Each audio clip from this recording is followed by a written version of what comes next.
Okay, thank you for inviting me here to Milan.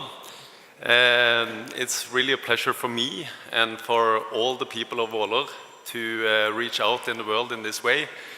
My office is mainly focusing on regional architecture in Norway. So in that sense, it's very nice to be able to reach out to you here in Milan.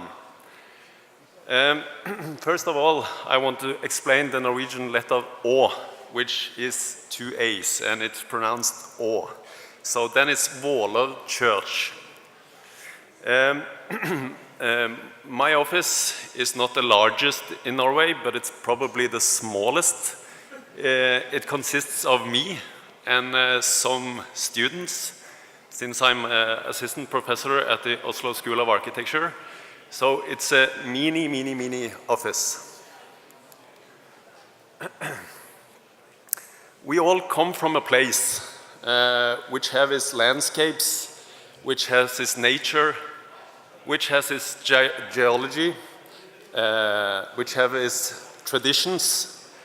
And out from these landscapes, society have built architecture from the resources that the landscape provides. And this gives us, as humans, a special relation to the place we grew up. Either it was a small city, or a big city, or a farm, anywhere in the world. And Valer is also a place with a very distinct character, with a distinct landscape, with a distinct nature.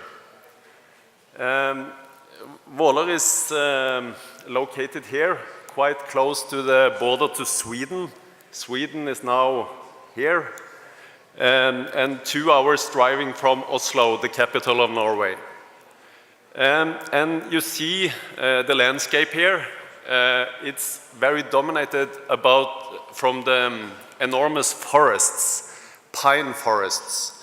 And the reason for pine is that the winters here are becoming very cold, down to 30 minus in the winter. And the pine has the ability to survive the cold climate. Also the birch wood, which we know from Finland. We here see the river Glomma, which is one of the biggest rivers in Norway, going through the landscapes. And it's very important for structuring all the local communities along the river banks. The project has a lot to do with these landscapes and with the forests. Here you can see a close-up of the pine woods, which is very huge. And as you see, the trees are very strict. And that means that they are very suited for cutting materials. So the heartland of Norwegian wood industry are located in this area, and the people here have been living from the forest actually, and from the wood for generations, for many centuries. And as you can see on this picture,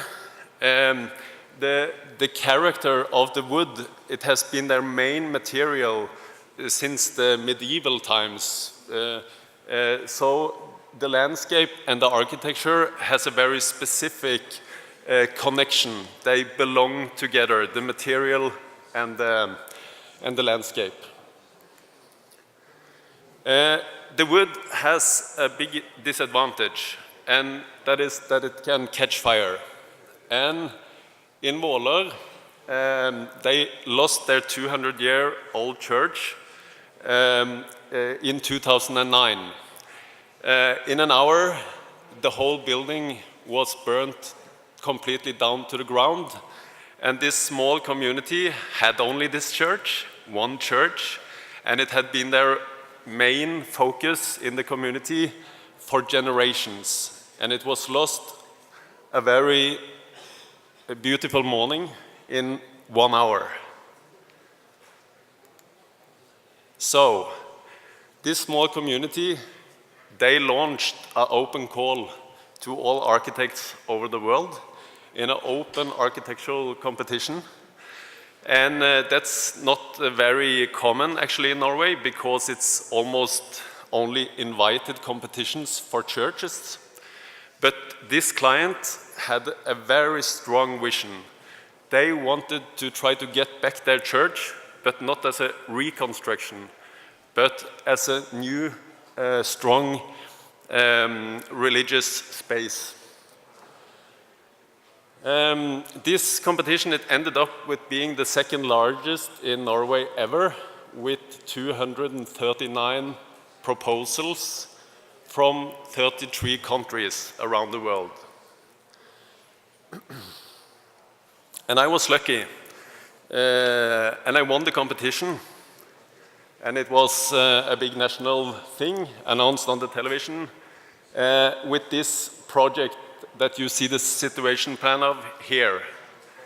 I will now go through the situation plan, and here you can see the footprint of the old church, and a chapel 100 years old, and a local museum, a farm museum located here, and the cemetery around it, the old cemetery. So the competition proposal suggested to build the new church here, behind the old footprint of the old church, but in the same axis, the posisjonsaxis, also the procession axis, which are extended into the new entrance, to the new main entrance to the church. There was also made a new way into the church, a main entrance coming here with new parking places, and a functional way around it to serve all the other entrances. This entrance for the administration and for the people working in the church, this entrance for relatives. I will come back to this one.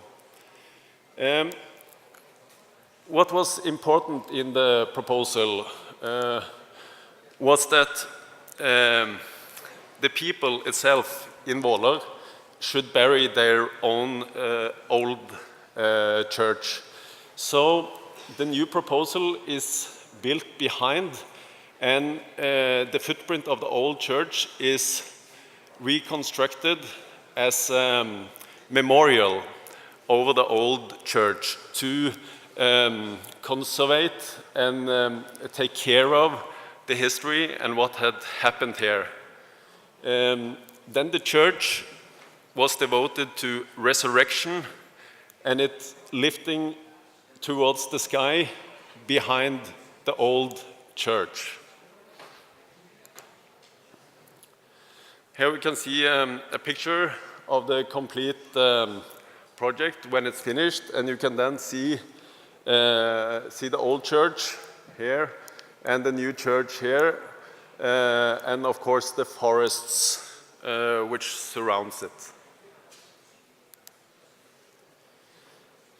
We started up, or I started up, drawing this project when the contract was finished. The client were very enthusiastic about the project, and they have been extremely good to conserve the concept, not to change it, but really to stand by it and back all, me as an architect and all the engineers to get this done in the vision of the competition.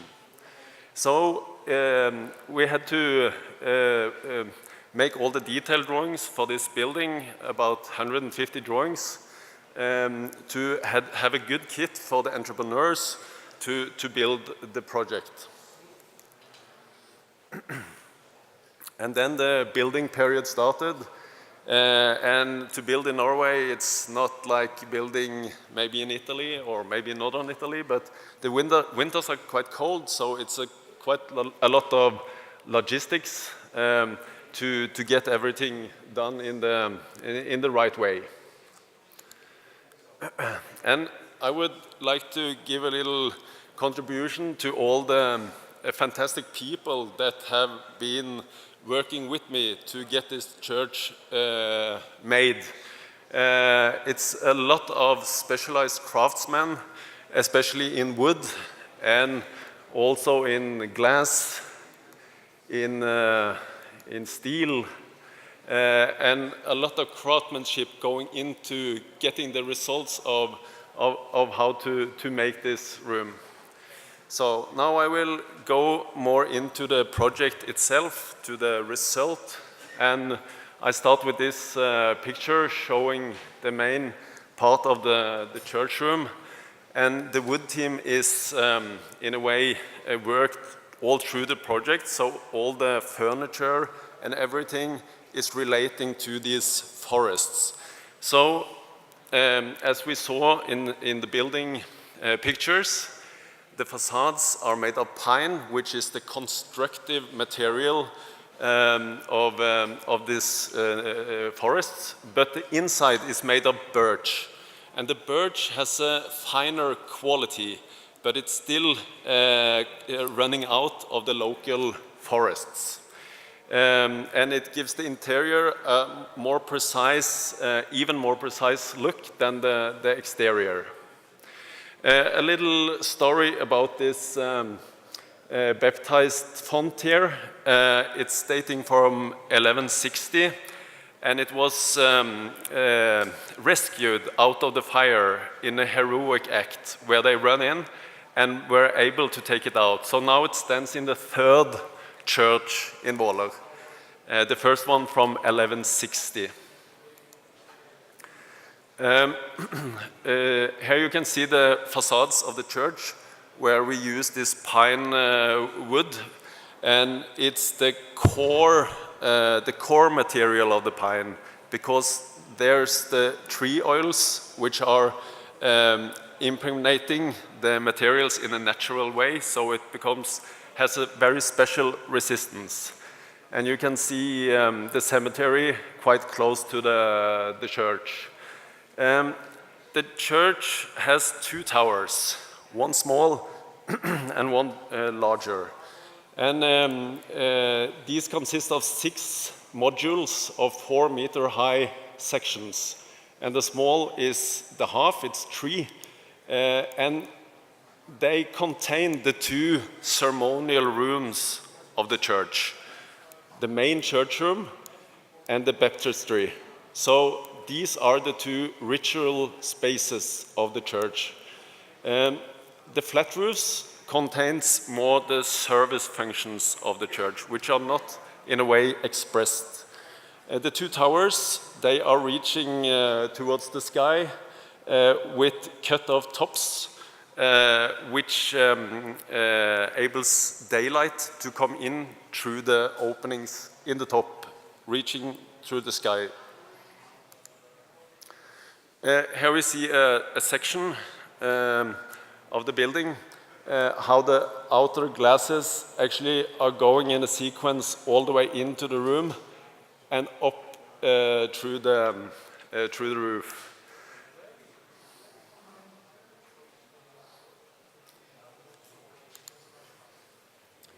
Here you can see the complete picture of the main church room with the overlight.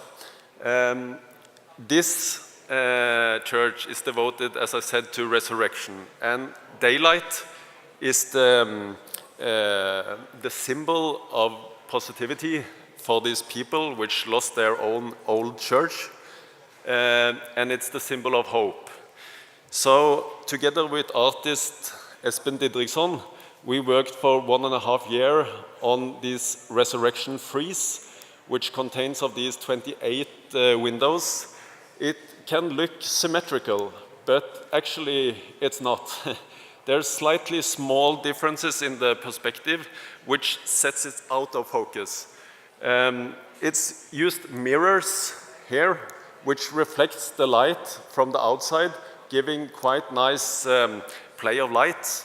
And it also reflects the nature on the outside and the seasons. So the room colors in the room, they changes through the year. The overlight makes a connection between heaven and the people sitting in the church. And it has this cross, which is a bearing for this 5 times 5 meters big glass.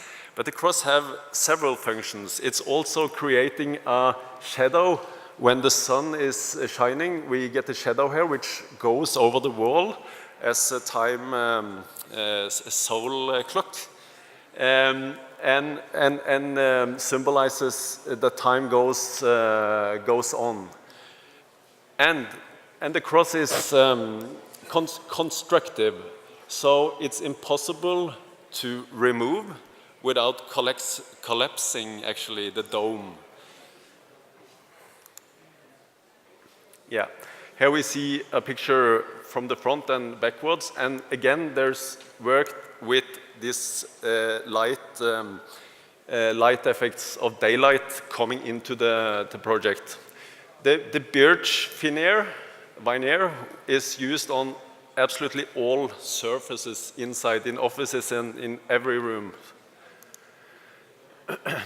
Here we see the plan of the project, and as you can see, it's based on a quadrat, and it has these 4 cantilevering volumes coming out: north, east, south, and west. And it's an analogy to the old cross church, which were here, which is based on a quadrat in the center, and then it's 4 arms coming out. The pictures we saw were taken in this direction with the windows here, and there's a procession axis going diagonally through the whole plan, connecting the church room with the baptistry in one sequence here. The rest of the building is orthogonal, but the ceremonial way is breaking all the rationality with its diagonal procession. So here we see the other way towards the baptistry. Now the baptistry doors are closed, but it lets light through very small windows through the veneer coming into the room. Here we can see the procession axis going in the floor. These doors can of course be opened, and then we see now in this view into the baptistry, which is even more filled with light than the main church room. It's worked with concrete floor, which has a very high polish, so the light is also bearing in the floor. Yes, and here we can see the light also coming from the smaller tower, down from the top and down to this furniture here. These Norwegian churches now, which now are coming up, they have several new functions, and there was used this word working churches. Working churches is used in Scandinavia since the 50s, and it has these positive aspects of being also a cultural house in a way. But what me and the artist wanted to do here is to take the working church further on. We wanted to bring back monumentality into the church room, and to combine the classic church with the working church in a new way. So this church, it has this quite flexible area here, which can be integrated with the main church room. And it can be used in many ways for many types of cafe or for gathering, for many things. But especially it's important in the winters when it's cold to meet your neighbor and the rest of the community outside the church to socialize. You can do that now on the inside, but still following through the windows who is coming to the church, and also those who comes will see in to the people already there. Here we see this from the outside with the windows, the pine facades, and the outer plaza of the church. Also, they need a wake room in this church, and it's located up here. Here they can put a funeral casket, and the relatives, the family, can arrange around it and take their last goodbye with their relatives. They have their own entrance, so they can be alone. They are quite depressed maybe at the moment, and they want to be alone. And they got their own toilet and so on, so they can be here for a few hours and use their time without being disturbed. Here you can see this part of the facade from the outside with the entrance ramp, which allows everyone to come in here, even if you are in wheelchairs or whatever, into this room here, which is the wake room. Viewed from the inside, the wake room has a very simple look. The focus should be on the dead person, which are placed in the casket in the middle of the room, and the family is sitting around for the last time. And they can bring their memories, their flowers, their light candles, whatever, and put here. And they got the view out to the Valer forests, which is the picture of nature where this dead person are going. The project is also emphasizing a lot on energy. You know, these cold winters means that we have to heat up the building a lot to make it comfortable. So under the church, we have drilled 3 200-meter deep pipes down to the ground. So we take up 93% of the heating energy is coming from the bedrock under the church. So it's very energy efficient. Yes, here we see the relation between the big tower and the small tower from the cemetery. And we see the entrance to the administration and the main entrance.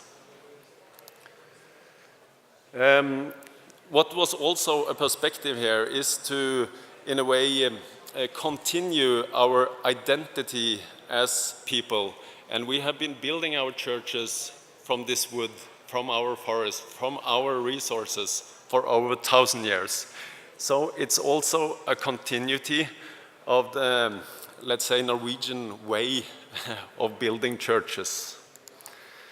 So this is the story about the people that lost their church, and they whose selves buried their old church and brought it to rest among all the graves in the cemetery, and which, together with me, created their new church and brought it back to Valer. Thank you.